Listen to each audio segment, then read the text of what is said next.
Hello everyone, Rahul Mishra नाम है हमारा।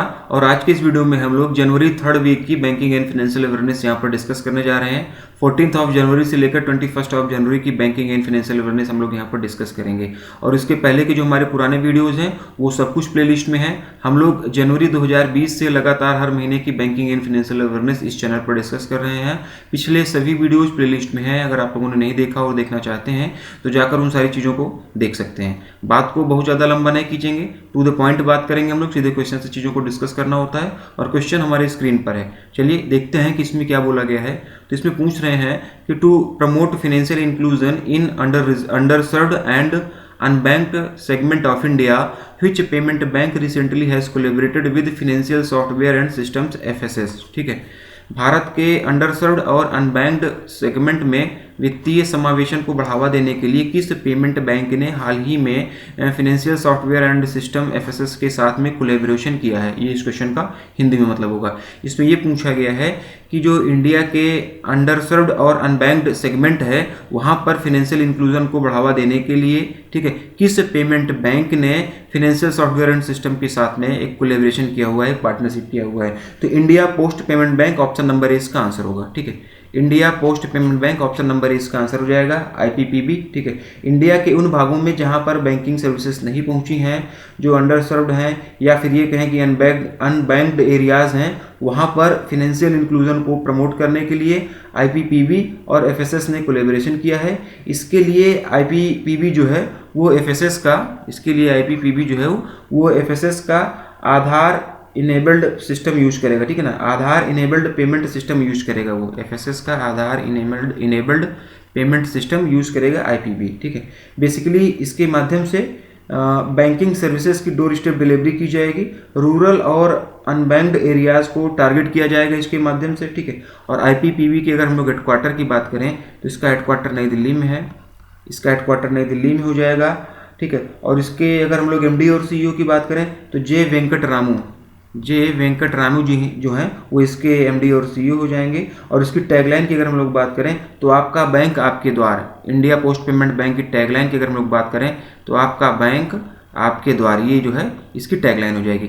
बाकी और जो भी पेमेंट बैंक है इनका, इसका हेडक्वार्टर इनका कहाँ पर है ये आप लोगों को पता होगा, ऐसा मैं उम्मीद कर रहा हूँ। फिलहाल इसका जो आंसर होगा option number A, India Post Payment Bank. Next देखते हैं, which bank has recently signed an MOU with Mahindra Life Space Developers to speed up the home loan approvals. ठीक है, किस बैंक ने हाल ही में होम लोन की मंजूरी को गति देने के लिए महिंद्रा लाइफ स्पेस डेवलपर्स के साथ में एक समझौता ज्ञापन पर हस्ताक्षर किया है। तो इसका जो आंसर होगा state bank of India option number E, state bank of India option number इसका आंसर हो जाएगा। होम लोन अप्रूवल प्रोसेस को और तेज करने के लिए, ठीक है, और अपने कस्टमर्स और एम्प्लॉयज़ को स्पेशल डिस्काउंट ऑफर करने के लिए एसबीआई और Mahindra Life Space developers, SBI और महिंद्रा लाइफ स्पेस डेवलपर्स ने जो है एक एमओयू साइन किया हुआ है। और एसबीआई के बारे में आप लोगों को पता ही होगा कि इसका हेडक्वार्टर वगैरह कहाँ है। महिंद्रा लाइफ स्पेस डेवलपर्स के बारे में मैं बता दे रहा हूँ। महिंद्रा लाइफ स्पेस डेवलपर्स का जो एमडी और सीईओ हो जाएंगे वो मिस्टर अरविंद सुब्रमण्यम जी हो जाएंगे। और ये कंपनी जो है वो रेजिडेंशियल प्रोडक्ट मतलब बनाती है, रेजिडेंशियल प्रोडक्ट को करती है। आसान भाषा में बोले तो ये बेसिकली बिल्डर है, ठीक है, जो घर वगैरह बनाकर बेचती है। तो इसका जो आंसर हो जाएगा, इसका आंसर हो जाएगा state bank of India. Who is the head of the 6 member working group framed by RBI to study all aspects of digital lending activities in the regulated and unregulated financial sector. ठीक है, विनियमित और अनियमित वित्तीय क्षेत्र में digital ऋण देने की गतिविधियों के सभी पहलुओं का अध्ययन करने के लिए आरबीआई द्वारा तैयार की गई 6 सदस्यीय कार्य समूह का प्रमुख कौन है, ये इस क्वेश्चन में पूछा गया है। ठीक है, अभी आरबीआई ने एक 6 लोगों का वर्किंग ग्रुप बनाया है और ये वर्किंग ग्रुप जो होगा वो डिजिटल लेंडिंग के जो सभी एस्पेक्ट्स होंगे उसके बारे में अध्ययन करेगा। तो इसमें पूछा गया है कि जो ये 6 सदस्यीय ग्रुप है इसका हेड कौन है।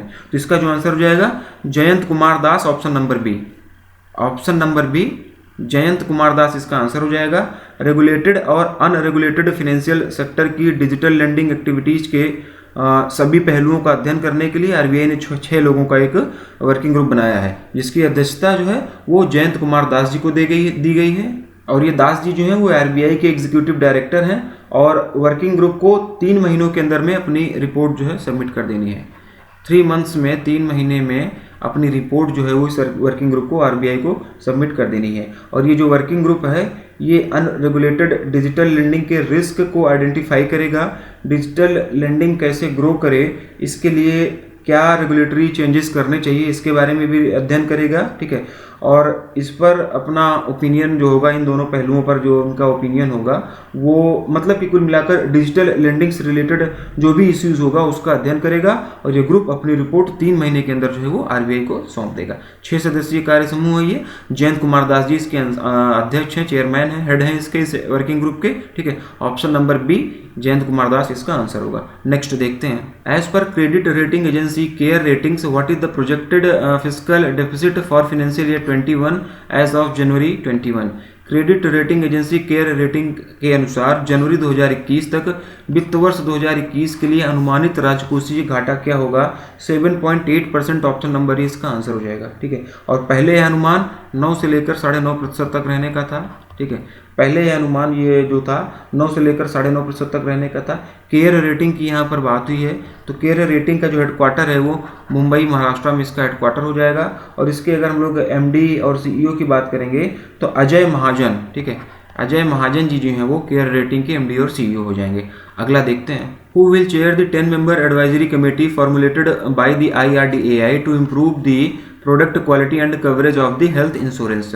स्वास्थ्य बीमा उत्पाद की गुणवत्ता और कवरेज में सुधार करने के लिए IRDAI द्वारा गठित 10 सदस्यीय सलाहकार समिति की अध्यक्षता कौन करेगा? अभी IRDAI ने 10 लोगों का एक एडवाइजरी कमेटी बनाई है और ये इस एडवाइजरी कमेटी को जो है वो हेल्थ इंश्योरेंस के जो प्रोडक्ट हैं उनकी क्वालिटी और कवरेज को इम्प्रूव कैसे किया जाए इसके बारे में जानकारी देनी है। तो ये जो कमेटी बनाई है, ये जो एडवाइजरी कमेटी बनाई गई है 10 लोगों की, इसकी अध्यक्षता कौन करेगा ये इसमें पूछा गया है। तो Subhash Chandra कुंतिया, option number D इसका आंसर होगा। Option number D Subhash Chandra कुंतिया इसका आंसर हो जाएगा।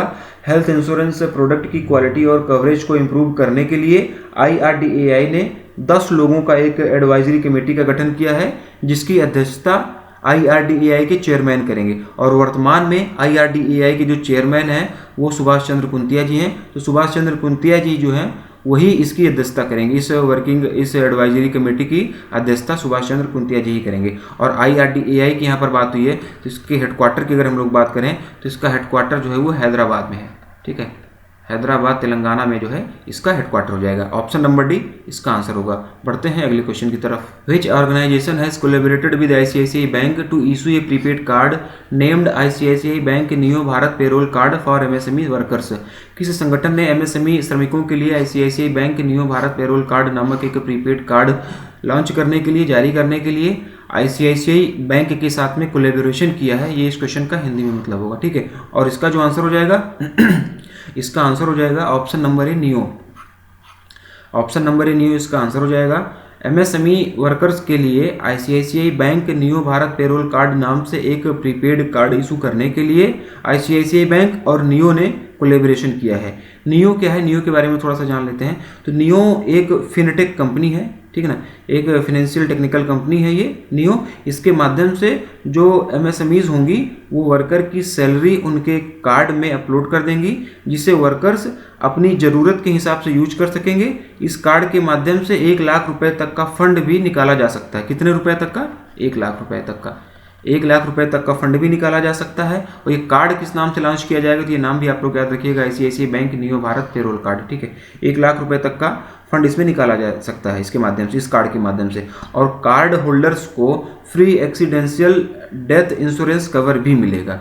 और अगर हम लोग नियो की बात करें तो नियो एक फिनटेक कंपनी है जिसका कि हेडक्वार्टर बेंगलुरु कर्नाटका में है। इसका हेडक्वार्टर बेंगलुरु कर्नाटका में है, ठीक है।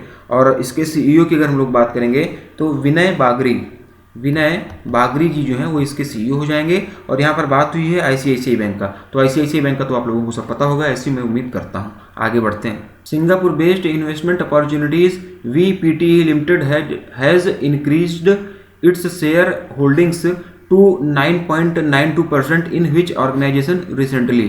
सिंगापुर स्थित इन्वेस्टमेंट अपॉर्चुनिटीज VPTE लिमिटेड ने हाल ही में किस संगठन में 9.92% तक अपनी हिस्सेदारी बढ़ाई है। कब कितनी बढ़ाई है? 9.92% तक। सिंगापुर बेस्ड एक कंपनी है इस पे, और ये पूछा गया है कि इसने अभी हाल ही में किस कंपनी में अपनी हिस्सेदारी 9.92% तक बढ़ाई है। तो इसका जो आंसर हो जाएगा PNB housing finance limited, option number ए। ऑप्शन नंबर ई PNB housing finance limited, option number इसका आंसर होगा। सिंगापुर बेस्ड ये कंपनी जो है, इसने पीएनबी हाउसिंग में अपनी हिस्सेदारी को 8.19% से बढ़ाकर 9.92% कर दिया है। ठीक है, इसके साथ ही वीपीटी लिमिटेड के 1.67 करोड़ इक्विटी शेयर्स हो जाएंगे। अगर इसने अपनी हिस्सेदारी को पीएनबी हाउसिंग में बढ़ा दिया तो इसके इक्विटी शेयर्स की संख्या वो बढ़कर 1.67 करोड़ हो जाएगी पीएनबी हाउसिंग फाइनेंस में। ऑप्शन नंबर ई इसका आंसर होगा। नेक्स्ट देखते हैं, which bank has collaborated with Asian Development Bank to make the oceans clean and sustainable to achieve sustainable development goals SDGs and climate goals under Paris Agreement. ठीक है, Paris समझौते के तहत सतत विकास लक्ष्यों और जलवायु लक्ष्यों को प्राप्त करने के लिए एवं महासागरों को स्वच्छ और स्थायी बनाने के लिए किस बैंक ने एशियाई विकास बैंक के साथ में कोलैबोरेशन किया है? इस क्वेश्चन का हिंदी में मतलब, और European Union bank, option number C इसका आंसर होगा। ठीक है, European Investment Bank, option number C इसका आंसर हो जाएगा। ठीक है, पेरिस एग्रीमेंट में सुझाए गए क्लाइमेट गोल और सस्टेनेबल डेवलपमेंट गोल को अचीव करने के लिए एशियन डेवलपमेंट बैंक ने यूरोपियन इन्वेस्टमेंट बैंक यानी कि EIB के साथ में एक क्लीन सस्टेनेबल ओशियन पार्टनरशिप किया हुआ है। और अगर हम लोग एशियन डेवलपमेंट बैंक की बात करें, यहाँ पर एशियन डेवलपमेंट बैंक की भी बात हुई है, तो इसका हेडक्वार्टर मंडालुयांग फिलीपींस में हो जाएगा। और यहाँ पर यूरोपियन इन्वेस्टमेंट बैंक की भी बात हुई है, तो इसका हेडक्वार्टर जो है वो लग्जमबर्ग में हो जाएगा। ठीक है, इसका हेडक्वार्टर लग्जमबर्ग में हो जाएगा। नेक्स्ट देखते हैं, Yes Bank has partnered with which organization to launch Yes Bank wellness and Yes Bank wellness plus themed credit card. Yes Bank ने यस बैंक वेलनेस और Yes Bank wellness plus themed credit card launch करने के लिए किस संगठन के साथ में भागीदारी की है? ये इस क्वेश्चन का हिंदी में मतलब है, इसमें ये पूछा गया है। और Aditya Birla wellness private limited, option number D इसका आंसर होगा। Aditya Birla wellness private limited, option number D इसका आंसर हो जाएगा। यस बैंक वेलनेस और Yes Bank wellness plus credit card launch करने के लिए यस बैंक और Aditya Birla wellness private limited ने एक पार्टनरशिप किया हुआ है। ठीक है, कंज्यूमर्स अपनी मेंटल और फिजिकल हेल्थ का ध्यान रखें, इसके लिए उनको इनकरेज किया जाए। उनको इनकरेज करने के लिए ये को branded wellness themed credit card launch किया जाएगा। ठीक है, अब इसके फीचर वगैरह के बारे में बहुत ज़्यादा हम लोग नहीं जानेंगे, जितना हम लोगों को जानना था, ये क्वेश्चन आंसर पढ़ना था कि किसने किसने पार्टनरशिप किया है, ये हम लोगों ने पढ़ लिया। और इन दोनों का ही हेडक्वार्टर मुंबई महाराष्ट्र में है। ठीक है, इन दोनों का ही हेडक्वार्टर मुंबई महाराष्ट्र में है। बढ़ते हैं आगे। एज पर the projection of Fitch ratings, what will be the India GDP rate for financial year 22? Fitch rating के अनुमानों के अनुसार वित्त वर्ष 2022 के लिए भारत की GDP दर क्या होगी, इसमें पूछा गया है। 11%, ऑप्शन नंबर डी इसका आंसर होगा। 11%, ऑप्शन नंबर डी इसका आंसर हो जाएगा। फिच ने अभी हाल ही में India set for slow medium term recovery नाम से अपनी एक रिपोर्ट रिलीज की है, एक रिपोर्ट पब्लिश की है। किस नाम से अपनी रिपोर्ट रिलीज की है, किस नाम से अपनी रिपोर्ट पब्लिश की है फिच रेटिंग है, इसको मैं एक बार फिर से बोल रहा हूँ, आप लोग सुनिएगा। India set for slow medium term recovery, इस नाम से एक रिपोर्ट पब्लिश की है फिच ने। और इसके अनुसार फाइनेंशियल ईयर 2022 के दौरान इंडिया की जो GDP रहने वाली है वो 11% रहने का अनुमान है। और अगर हम लोग फिच रेटिंग के हेडक्वार्टर की बात करें तो इसका हेडक्वार्टर न्यूयॉर्क USA में है। ठीक है, न्यूयॉर्क USA में इसका हेडक्वार्टर हो जाएगा। नेक्स्ट देखेंगे, what is India's revised GDP rate for 2020-21 as पर the projection of Nomura Securities. Nomura Securities के अनुमान के अनुसार 2020-21 के लिए भारत की संशोधित GDP दर क्या है, ये इस क्वेश्चन में पूछा गया है। और इसका जो आंसर होगा -6.7%, option number B. Option number B -6.7%, option number B इसका आंसर हो जाएगा। नोमुरा के अनुसार पहले ये -7.7% रहने का अनुमान था, लेकिन अभी उसको अपडेट किया गया है, उसको रिवाइज किया गया है। ठीक है, उसको रिवाइज कर अब -6.7% कर दिया गया है। और ऑप्शन नंबर बी है यही, ऑप्शन नंबर बी इसका आंसर हो जाएगा। और नोमुरा के ही अनुसार फाइनेंशियल ईयर 2022 के लिए भी प्रोजेक्शन जारी किया गया है। तो नोमुरा के अनुसार फाइनेंशियल ईयर 2022 में जो इंडिया की GDP है वो +13.5% रहने का अनुमान है। मतलब कि 13.5% ग्रो करेगी फाइनेंशियल ईयर 2022 में नोमुरा सिक्योरिटीज के अनुसार, ठीक है। इंडिया की जीडीपी इतना ग्रो करने वाली है। तो ऑप्शन नंबर बी फिलहाल इस क्वेश्चन का जो आंसर होगा ऑप्शन नंबर बी -6.7%। अगला देखेंगे, विच union minister has virtually launched yes banks initiative for MSMEs named yes MSME. MSMEs के लिए यस बैंक की पहल यस एमएसएमई को किस केंद्रीय मंत्री ने वर्चुअली शुरू किया है, ये इस क्वेश्चन का हिंदी में मतलब है। और इसका जो आंसर होगा Nitin Gadkari, option number A. Nitin Gadkari option number इसका आंसर हो जाएगा। ये नाम आप लोग याद रखिएगा, यस एमएसएमई, ठीक है। एस एमएसएमई नाम से यस बैंक ने एमएसएमईज के लिए एक इनिशिएटिव शुरू किया है, ठीक है, जिसको कि union minister of MSME Nitin Gadkari ji के द्वारा लॉन्च किया गया है। जिसको कि union minister of MSMEs Nitin Gadkari ji के द्वारा वर्चुअली लॉन्च किया गया है। एमएसएमईज को और मजबूत करने के लिए, जल्दी और ईजी एक्सेस के साथ उनको फंड प्रोवाइड करने के लिए, पार्टनरशिप के बारे में उनको जानकारी देने के लिए, डिजिटल सॉल्यूशन प्रोवाइड करने के लिए इनिशिएटिव लिया गया है। और इसके माध्यम से 5 करोड़ रुपए तक का, कितने का, इसके माध्यम से 5 करोड़ रुपए तक की कोलेटरल फ्री फंडिंग भी प्रोवाइड की जाएगी। 18 से लेकर 22 जनवरी तक, कब से कब तक, 18 से लेकर 22 जनवरी तक, ठीक है ना, 18 से लेकर 22 जनवरी तक देश भर में एमएसएमईज की ब्रांचेज में एसएमई कार्निवल प्रोग्राम वो आयोजित किया जा रहा है। और इसी दौरान ये इनिशिएटिव भी लॉन्च किया गया था। तो option number A, Nitin Gadkari ji के द्वारा ये इनिशिएटिव लॉन्च किया गया था। आगे देखेंगे, अच्छा आगे क्या देखेंगे, कुछ रिवाइज भी कर लेते हैं थोड़ा सा, इससे मिलता जुलता कुछ चीज़ें अगर हमको याद आ रही हैं तो उसको हम लोग रिवाइज भी करते चलते हैं।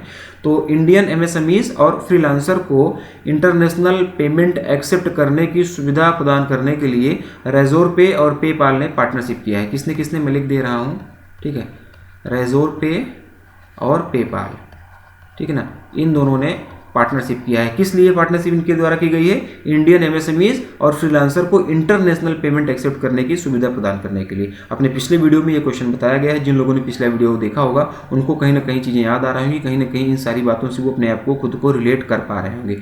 यस बैंक की भी यहाँ पर बात हुई है। तो यस बैंक का हेडक्वार्टर ये मुंबई महाराष्ट्र में होगा।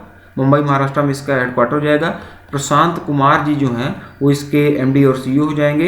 एक्सपीरियंस आवर एक्सपर्टाइज जो है ये इसकी टैगलाइन हो जाएगी। अब देखते हैं अगला question, who has recently reappointed as MD and CEO of RBL bank. हाल ही में आरबीएल बैंक के एमडी और सीईओ के रूप में किसे पुनर्नियुक्त किया गया है। इस क्वेश्चन में पूछा गया है कि आरबीएल बैंक के एमडी और सीईओ के रूप में किसे फिर से अपॉइंट किया गया है, किसे पुनर्नियुक्त किया गया है। तो विश्ववीर आहूजा ऑप्शन नंबर ए इसका आंसर हो जाएगा, ठीक है।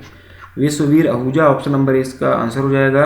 अगले 3 सालों तक इनका कार्यकाल रहेगा, ठीक है, अगले 3 सालों तक इनका कार्यकाल रहेगा, यानी कि जून 29 ऑफ जून 2024, ठीक है ना। अगले 3 सालों तक इनका कार्यकाल रहेगा। आरबीएल बैंक की यहाँ पर बात हुई है, तो आरबीएल बैंक का हेडक्वार्टर मुंबई महाराष्ट्र में होगा, ये आपको पता ही होगा, ठीक है। और इसके पहले आरबीएल बैंक को क्या है, रत्नाकर बैंक के नाम से जाना जाता था, ठीक है। आरबीएल बैंक को अभी इसके पहले जो है रत्नाकर बैंक के नाम से जाना जाता था। मुंबई महाराष्ट्र में इसका हेडक्वार्टर है। और इसकी टैगलाइन अगर हम लोग बात करें आरबीएल बैंक की, तो अपनों का बैंक, इसकी टैगलाइन क्या हो जाएगी, अपनों का बैंक, ठीक है, अपनों का बैंक, ये जो है इसकी टैगलाइन हो जाएगी। फिलहाल इस क्वेश्चन का जो आंसर होगा option number A, Vishvavir Ahuja. Next देखते हैं, to extend the credit to MSME loans which bank has collaborated with IIFL home finance recently. MSME ऋण के लिए ऋण का विस्तार करने के लिए हाल ही में किस बैंक ने आईआईएफएल होम फाइनेंस के साथ में कोलैबोरेशन किया है। इसमें ये पूछा गया है कि एमएसएमईज लोन की क्रेडिट को एक्सटेंड करने के लिए, ठीक है, किस बैंक ने आईआईएफएल होम फाइनेंस के साथ में कोलैबोरेशन किया है। तो इसका जो आंसर हो जाएगा standard chartered bank, option number ए, ठीक है, ऑप्शन नंबर ए इसका आंसर हो जाएगा। एमएसएमई लोन की क्रेडिट एक्सटेंड करने के लिए आईआईएफएल होम फाइनेंस और स्टैंडर्ड चार्टर्ड बैंक ने एक को लेंडिंग एग्रीमेंट साइन किया हुआ है। क्या साइन किया हुआ है, को लेंडिंग एग्रीमेंट, ठीक है ना, को लेंडिंग एग्रीमेंट जो है इसके द्वारा साइन किया गया है। और अभी नवंबर में आरबीआई ने को ओरिजिनेशन लोन स्कीम को रिवाइज कर को लेंडिंग मॉडल जो है वो इंट्रोड्यूस किया था। को लेंडिंग मॉडल इंट्रोड्यूस किया गया था। कब किया गया था, ये नवंबर में किया गया था। किसके द्वारा किया गया था, आरबीआई के द्वारा किया गया था। कौन सी स्कीम को रिवाइज कर किया गया था, तो को ओरिजिनेशन लोन स्कीम को रिवाइज कर को लेंडिंग मॉडल जो है वो इंट्रोड्यूस किया गया था। और को लेंडिंग मॉडल में क्या होता है कि जो बैंकें होती हैं वो एनबीएफसीज, ठीक है, वो एनबीएफसीज, एचएफसीज, हाउसिंग फाइनेंस कंपनीज, इनके साथ में मिलकर प्रायोरिटी सेक्टर बायर्स को प्रायर एग्रीमेंट के बेस पर लोन प्रोवाइड करते हैं। और आरबीआई द्वारा ये को लेंडिंग मॉडल लॉन्च करने के बाद में ये पहला को लेंडिंग एग्रीमेंट है, इसीलिए भी ये क्वेश्चन इंपॉर्टेंट बनता है, ठीक है ना। ये पहला को लेंडिंग एग्रीमेंट है आरबीआई के द्वारा को लेंडिंग एग्रीमेंट मॉडल लॉन्च करने के बाद में। तो ऑप्शन नंबर ई स्टैंडर्ड चार्टर्ड बैंक इसका आंसर होगा। अच्छा, इस क्वेश्चन को हम लोग डिस्कस करें इससे पहले हम लोग पिछले क्वेश्चन से रिलेटेड कुछ रिवाइज कर लेते हैं, जो कुछ भी थोड़ा बहुत याद आ रहा है, ठीक है। आईआईएफएल होम फाइनेंस और आईसीआईसीआई बैंक ने अफोर्डेबल हाउसिंग और एमएसएमईज लोन प्रोवाइड करने के लिए एक एग्रीमेंट साइन किया था, ठीक है। पिछले वीडियोज में इसके बारे में पढ़ाया भी गया था, तो बस ये आईआईएफएल से रिलेटेड थोड़ा सा कुछ याद आ रहा था, इसीलिए आप लोगों से ये चीज़ें डिस्कस की गई। और अगर आईआईएफएल होम फाइनेंस की बात करें हम लोग इसके हेडक्वार्टर की, तो गुरुग्राम हरियाणा में इसका हेडक्वार्टर होगा। स्टैंडर्ड चार्टर्ड बैंक के हेडक्वार्टर की अगर हम लोग बात करेंगे तो लंदन यूके में इसका हेडक्वार्टर हो जाएगा। अब देखेंगे हम लोग ये वाला क्वेश्चन, इसमें क्या बोला गया है। देखिए, इसमें बोला गया है कि SBI, ICICI and which bank are in the list of domestic systemically important banks DSIBs released by RBI. RBI द्वारा जारी घरेलू व्यवस्थित रूप से महत्वपूर्ण बैंकों की सूची में DSIBs की सूची में एसबीआई, आईसीआईसीआई और कौन सा बैंक है, ठीक है ना। अभी आरबीआई ने जो है एक डोमेस्टिक सिस्टमिकली इंपॉर्टेंट बैंक की लिस्ट जारी की थी, उसमें पूछा गया है कि उस लिस्ट में एसबीआई और आईसीआईसीआई के साथ में और कौन सा बैंक था। तो इसका जो आंसर होगा, इसका आंसर हो जाएगा HDFC बैंक, ऑप्शन नंबर बी। HDFC बैंक ऑप्शन नंबर 20 का आंसर हो जाएगा। आरबीआई ने 2020 के लिए, ठीक है, 2020 के लिए डोमेस्टिक सिस्टमिकली इंपॉर्टेंट बैंक की एक लिस्ट रिलीज की है, और ये लिस्ट जो है 31 मार्च 2020 तक के डाटा के लिए है, के हिसाब से है, ठीक है। 31 मार्च 2020 तक का जो भी डाटा था उस पर आधारित ये लिस्ट है, और इस लिस्ट में एसबीआई, आईसीआईसीआई और HDFC बैंक, ये नाम आप लोग याद रखिएगा, बिल्कुल याद रखिएगा, क्वेश्चन यहाँ से मिल सकता है आप लोगों को। HDFC बैंक, एसबीआई और आईसीआईसीआई बैंक, ठीक है ना। इसके लिए आरबीआई ने प्रॉपर प्रेस रिलीज जारी करके ये सारी चीज़ें बताई थी। बढ़िया क्वेश्चन है, इससे आप लोगों को क्वेश्चन आरआरबी पीओ में, IBPS पीओ में, या फिर जो भी और क्लर्क वगैरह के एग्जाम बचे हैं उसमें देखने को मिल सकता है, ठीक है। तो इस लिस्ट में ये 3 बैंकें हैं, इन 3 बैंकों को रखा गया है, और इस लिस्ट में आने का मतलब ये होता है कि ये बैंक जो भी हैं ये इतने बड़े हो गए हैं कि ये फेल नहीं हो सकते हैं। इतने बड़े बैंक हो गए हैं कि ये फेल हो ही नहीं सकते हैं। टू बिग टू फेल, ठीक है ना, too big to fail to fail. ये बैंक इतने ही बड़े हो गए हैं कि ये फेल नहीं हो सकते हैं। इस लिस्ट में जो भी बैंक आता है उसका क्राइटेरिया यही होता है कि वो फेल हो ही नहीं सकता है। और ये जो DSIB फ्रेमवर्क होता है, इसके अंतर्गत बैंकों को 5 अलग अलग बकेट के अंदर क्लासीफाई करते हैं, ठीक है ना। इस DSIBs के अंदर जो है बैंकों को अलग अलग 5 बकेट के अंडर जो है क्लासीफाई करते हैं, ठीक है। और ICICI और HDFC को बकेट 1 में रखा गया है, जबकि SBI को बकेट 3 में रखा गया है, ठीक है ना। अगर हम लोग बात करें बकेट 1 की, तो इसमें क्या है कि दोनों प्राइवेट सेक्टर बैंकों को रख दिया गया है, ICICI, ठीक है, और HDFC। और बकेट 3 की अगर हम लोग बात करें तो इसमें जो है SBI को रखा गया है, इसमें SBI को रखा गया है। और इन बैंकों का जो एसेट्स होता है वो देश की GDP का लगभग 2% क्रॉस कर रहा होता है। मतलब कि जिस भी बैंक का एसेट GDP का 2, ये सब चीज़ें सुनिएगा आप लोग ध्यान से, जो GDP का 2%, 3% मैं बता रहा हूँ, क्वेश्चन यहाँ से बनेगा। तो मुरारी बापू की कथा की तरीके से, सत्यनारायण स्वामी की कथा की तरीके से वीडियो मत सुनिए कि लास्ट में भी आपको पंजीरी और चरणामृत मिलेगा, फिर आप लोग सुन के चले जाएंगे। इस तरीके से वीडियो देखने का कोई फायदा नहीं है। ध्यान से सुनो आप लोग ये सारी चीज़ें, बहुत मेहनत करके ये कंटेंट आप लोगों के लिए बनाया जाता है, और ऐसे वीडियो देखने का कोई फायदा नहीं अगर आप लोग एग्जाम में कोई क्वेश्चन ना कर पाओ तो। ध्यान से चीज़ों को आप लोग सुनते नहीं, फिर बाद में यही बोलेंगे कि सही पढ़ाया नहीं गया था, ये चीज़ें आई नहीं थी। सिर्फ किसी भी क्वेश्चन को आप लोग उस क्वेश्चन की हैसियत से मत देखा करो। किसी भी क्वेश्चन को आप लोग पढ़ो, उसका डायरेक्ट आंसर भी जानो, लेकिन उसके साथ साथ में जो उसके इनडायरेक्ट चीज़ें जो बताई जाती हैं वो भी आप लोग समझो। इसीलिए मैं बार बार बोलता हूँ, अपने हर वीडियो में बोलता हूँ कि PDF आप लोग अपने पास सिर्फ रिवीजन पर्पज के लिए, सिर्फ चीज़ों को रिवाइज करने के लिए रखिए, लेकिन वीडियो को आप लोगों को देखना ही पड़ेगा, क्योंकि वीडियो में और भी बहुत सारी चीज़ें बताई जाती हैं। आप लोगों को जो इसकी PDF मिलेगी, हालांकि अब तो PDF हम लोग पेड करने जा रहे हैं, फ्री में नहीं रहेगी, तो उसके लिए पेड PDF मिलेगी, लेकिन PDF में सिर्फ ये क्वेश्चन आंसर ही रहेगा। ये जो चीज़ें जो मैं बता रहा हूँ कि GDP का 2% होता है, 3% होता है, 5 अलग अलग बकेट में डिवाइड किया जाता है, ये सब चीज़ें PDF में आप लोगों को नहीं मिलेंगी, ठीक है। तो इसीलिए आप लोग इन सारी चीज़ों को ध्यान से सुना करिए, ठीक है। थोड़ा कान खोलकर रखिए, दिमाग खोलकर चीज़ों को सुनेंगे तो आसानी से चीज़ें आप लोगों के दिमाग में बैठ भी जाएंगी और थोड़ा फायदा भी होगा आप लोगों को। नहीं तो फिर ऐसे यूट्यूब पर तमाम सारे वीडियोस बने, बहुत सारे लोग बैंकिंग पढ़ा रहे हैं, बहुत सारे लोग करंट अफेयर्स पढ़ा रहे हैं, उसका कोई मतलब नहीं है। अल्टीमेटली आपको समझ में आना चाहिए, आपके क्वेश्चन सही होने चाहिए, इसके लिए आपको ध्यान से पढ़ना होगा, ठीक। चलिए, बहुत ज़्यादा लंबा ज्ञान नहीं दूंगा मैं, आप लोग खुद ही समझदार हो। चलिए हम लोग पुराने टॉपिक पर आते हैं। कहाँ पर थे हम लोग? हम लोग थे बैंक का एसेट। तो आसान भाषा में अगर हम लोग इसको समझें तो जिस भी बैंक का एसेट जीडीपी का 2% होगा वो ही इस लिस्ट में होंगे। ठीक है, ये बैंक इतने बड़े होते हैं कि फेल हो ही नहीं सकते, लेकिन अगर किसी कारण से ये बैंक फेल हो जाते हैं, किसी भी कारण से, वैसे तो ये फेल हो नहीं सकते हैं, लेकिन अगर किसी भी कारण से ये बैंक फेल हो जाते हैं तो ये मानकर चलो आप लोग कि बैंकिंग सिस्टम में कुछ ना कुछ कमी है और देश की अर्थव्यवस्था में भी कुछ ना कुछ कमी है, इसीलिए ये बैंक फेल हो रहे हैं। ठीक है, थोड़ा सा और इसके बारे में जानते हैं, क्वेश्चन को थोड़ा सा और एक्सटेंड करेंगे। ये DSIB के बारे में थोड़ा सा हम लोग और जानते हैं कि डोमेस्टिक सिस्टमेटिकली इंपॉर्टेंट बैंक की जो लिस्ट वगैरह होती है क्या है, ये फ्रेमवर्क वगैरह कब रिलीज किया गया, तो थोड़ा सा जानते हैं इसके बारे में। ठीक है, तो जुलाई 2014, ठीक है, जुलाई 2014 में RBI के द्वारा DSIBs फ्रेमवर्क इशू किया गया था और इस फ्रेमवर्क में ये मेंशन किया गया था कि RBI 2015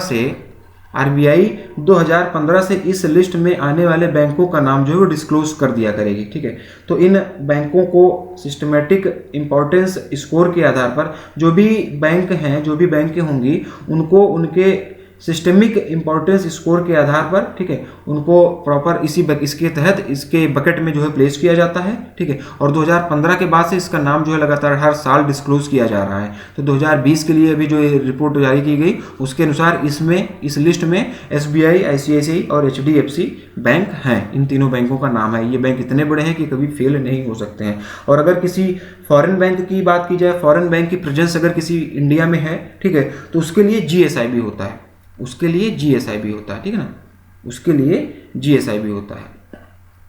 जैसे ये है हमारा DSIB, उसके लिए उसी प्रकार से उसके लिए GSIB होता है।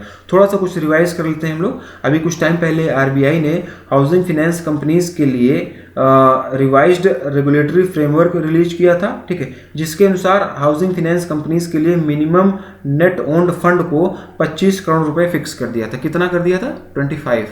25 करोड़ रुपए फिक्स कर दिया था। चलिए अगला देखते हैं।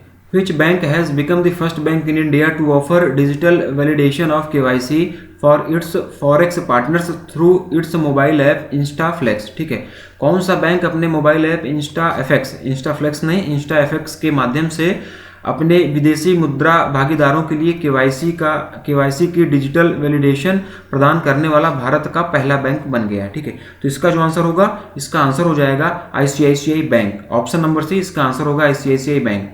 ICICI बैंक ने अभी एक मोबाइल ऐप लॉन्च किया हुआ है InstaFX नाम से। किस नाम से? InstaFX नाम से। ये क्वेश्चन ये भी पूछा जा सकता है कि InstaFX मोबाइल ऐप किस बैंक के द्वारा लॉन्च किया गया। ठीक है, तो क्वेश्चन की फ्रेमिंग वगैरह भी आप लोग समझा करो।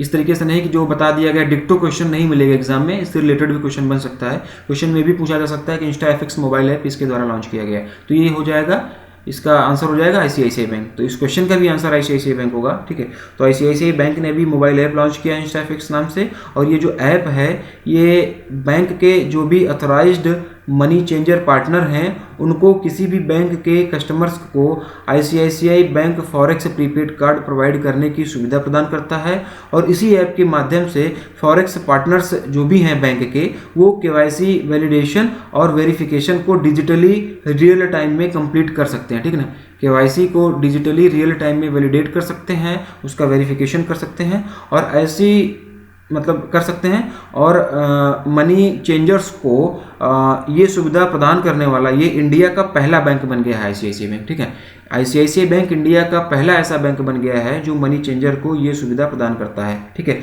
और कौन से कार्ड की बात हो रही थी भी जिसको इंट्रोड्यूस किया जा सकता है? तो ICICI बैंक एक कार्ड है, ICICI bank forex prepaid card. ठीक है ना, इसको जो है दूसरे भी बैंक के कस्टमर्स को ये कार्ड प्रोवाइड करने की सुविधा देता है ये मनी चेंजर पार्टनर को। ठीक है, इस ऐप के माध्यम से ये सुविधा जो मनी चेंजर पार्टनर्स होते हैं उनको मिलती है। तो फिलहाल इसका जो आंसर होगा, इसका आंसर होगा ICICI बैंक। ठीक है, InstaFX जो ऐप है ये NSDL से पैन कार्ड को तुरंत वेरीफाई कर लेता है। तो इसी तरीके से ये रियल टाइम में जो है KYC वेरिफिकेशन वगैरह कर लेता है। ठीक है ना, थोड़ा सा रिवाइज कर लेते हैं हम लोग, इसी से मिलता जुलता कुछ आ रहा है। आई मोबाइल पे, मैं लिख रहा हूँ आई मोबाइल पे। ठीक है ना, आई मोबाइल पे एक ऐप है जिसको कि भी हाल ही में ICICI बैंक के द्वारा लॉन्च किया गया था। क्यों लॉन्च किया गया था, इसका डिटेल पिछले वीडियोस में है, काफ़ी कुछ बताया गया। यहाँ पर रिवीजन कर रहे हैं तो बस इतना याद करते हुए चलेंगे, थोड़ा सा चीज़ें और याद होती रहे हमको। ICICI बैंक के द्वारा InstaFX लॉन्च किया गया अभी और ICICI बैंक के द्वारा आई मोबाइल पे ऐप भी लॉन्च किया गया था। ICICI बैंक के हेडक्वार्टर की अगर हम लोग बात करेंगे तो मुंबई महाराष्ट्र में इसका हेडक्वार्टर हो जाएगा। संदीप बख्शी जी जो हैं वो इसके MD और CEO हो जाएंगे। ठीक है, हम है ना ख्याल आपका, ये इसकी टैगलाइन हो जाएगी। आगे देखते हैं। Which payment service company has launched digital acceleration for small businesses microsite across most of the it's Asia Pacific websites. ठीक है, किस भुगतान सेवा कंपनी ने अपनी अधिकांश एशिया प्रशांत वेबसाइटों में छोटे व्यवसायों के लिए डिजिटल एक्सेलरेशन शुरू किया हुआ है? ये इस क्वेश्चन का हिंदी में मतलब होगा, और इसका जो आंसर होगा master card, option number D. Master card option number D इसका आंसर हो जाएगा। मास्टर कार्ड ने एशिया पैसिफिक की अपनी ऑलमोस्ट सभी वेबसाइट्स पर स्मॉल बिजनेसेस के लिए डिजिटल एक्सेलरेशन लॉन्च किया हुआ है। ठीक है ना, स्मॉल बिजनेसेस के लिए डिजिटल एक्सेलरेशन लॉन्च किया हुआ है। इसके माध्यम से ये SMEs को डिजिटाइज करने के लिए, उनके बिजनेसेस को और ज़्यादा एफिशिएंटली ऑपरेट करने के लिए इंफॉर्मेशन और रिसोर्सेज प्रोवाइड किए जाएंगे। ठीक है ना, और इसके लिए मास्टर कार्ड ने विक्स और जोहो के साथ में पार्टनरशिप भी किया हुआ है। ठीक है ना, मास्टर कार्ड अकेले नहीं कर रहा है, इसने जो है विक्स और जोहो, ठीक है ना, विक्स और जोहो के साथ में पार्टनरशिप भी किया हुआ है। तो ये चीज़ें भी ध्यान रखिएगा, क्वेश्चन में भी पूछा जा सकता है कि किसके साथ पार्टनरशिप में ये फैसिलिटीज़ लॉन्च की गई। तो याद रखिएगा मास्टर कार्ड ने विक्स और जोहो के साथ में पार्टनरशिप के। विक्स एक कंपनी है जो वेबसाइट वगैरह बनाती है, जोहो भी जो है अकाउंटिंग वगैरह, हमारा टैक्सेशन वगैरह मैनेज करती है। दोनों ही एक कंपनी है, मोबाइल ऐप है इनकी वेबसाइट वगैरह ही है। तो इन दोनों भी है, मोबाइल ऐप भी है, वेबसाइट भी है। तो इसी के माध्यम से, इसी के साथ पार्टनरशिप में ये सारी सुविधाएं जो हैं वो इसके द्वारा, मास्टर कार्ड के द्वारा प्रोवाइड की जाएंगी। और मास्टर कार्ड का यहाँ पर बात हुआ है तो इसका हेडक्वार्टर भी हम लोग जानते हुए चलते हैं, क्योंकि हर क्वेश्चन में हम लोग ये सारी चीज़ें, छोटी छोटी चीज़ें जानते हुए चलते हैं। तो इसका जो हेडक्वार्टर हो जाएगा मास्टर कार्ड का, न्यूयॉर्क USA में जो है इसका हेडक्वार्टर हो जाएगा। मास्टर कार्ड का मैंने बता दिया, और उम्मीद करता हूं कि गूगल पे, वीज़ा, अमेरिकन एक्सप्रेस, रुपे, इनके सब के बारे में थोड़ी बहुत डिटेलिंग आप लोगों को पता होंगी। चलिए अगला देखते हैं। Which state has signed an MOU with BSE to spread awareness about the listing of small and medium scale enterprises? लघु और मध्यम स्तर के उद्यमियों की लिस्टिंग के बारे में जागरूकता फैलाने के लिए किस राज्य ने BSE के साथ में एक समझौता ज्ञापन पर हस्ताक्षर किया है? ठीक है, तो इसका जो आंसर होगा Maharashtra, option number C. Maharashtra option number C इसका आंसर हो जाएगा। SMEs को BSE में, यानी कि बॉम्बे स्टॉक एक्सचेंज में लिस्टिंग करने के लिए, अवेयरनेस करने, फैलाने के लिए, उनको अवेयर करने के लिए कि जो SMEs हैं वो BSE में अपनी लिस्टिंग करें। ठीक है ना, इसके लिए BSE और महाराष्ट्र गवर्नमेंट ने एक MOU साइन किया हुआ है। तो ऑप्शन नंबर सी इसका आंसर होगा। Next, Who has been appointed as the new MD of the Life Insurance Corporation LIC? Bharatiya Jeevan बीमा निगम के नए MD के रूप में किसे नियुक्त किया गया है? ये इस क्वेश्चन का हिंदी में मतलब होगा। और Siddharth Mohanty, option number B इसका आंसर होगा। Siddharth Mohanty, option number B इसका आंसर हो जाएगा। Appointments committee of the cabinet, appointments committee of the cabinet यानी कि ACC ने LIC के MD और CEO के MD के रूप में सिद्धार्थ मोहंती जी को जो है, सिद्धार्थ मोहंती जी को इनके अपॉइंटमेंट को जो है अप्रूवल दे दिया है। और 1 फरवरी 2021 से लेकर 30 जून 2023 तक इनका कार्यकाल रहेगा। 1 फरवरी 21 से लेकर 30 जून, ठीक है, 30 जून 2023, ठीक है ना, 2023 तक, 1 फरवरी 2021 से लेकर 30 जून 2023 तक इनका कार्यकाल रहेगा। और ये मोहंती जी जो हैं वो करंट में LIC हाउसिंग फाइनेंस में MD और CEO के रूप में काम कर रहे हैं। ठीक है ना, LIC हाउसिंग फाइनेंस में करंट में ये MD और CEO के रूप में काम कर रहे हैं। और इन्होंने TS सुशील कुमार जी को रिप्लेस किया हुआ है, और ये भी ऑप्शन में दिया गया है। ठीक है ना, TS सुशील कुमार भी दिया गया है। तो मोहंती जी ने TS सुशील कुमार जी को रिप्लेस किया, जो कि ये सुशील कुमार जी जो हैं वो 31 जनवरी को भी रिटायर होने जा रहे हैं। ठीक है ना, 31 जनवरी 2021, अभी जो महीना चल रहा है, जो जनवरी चल रही है, इसी में ये लास्ट डे, ये 31 जनवरी को ये रिटायर हो जाएंगे।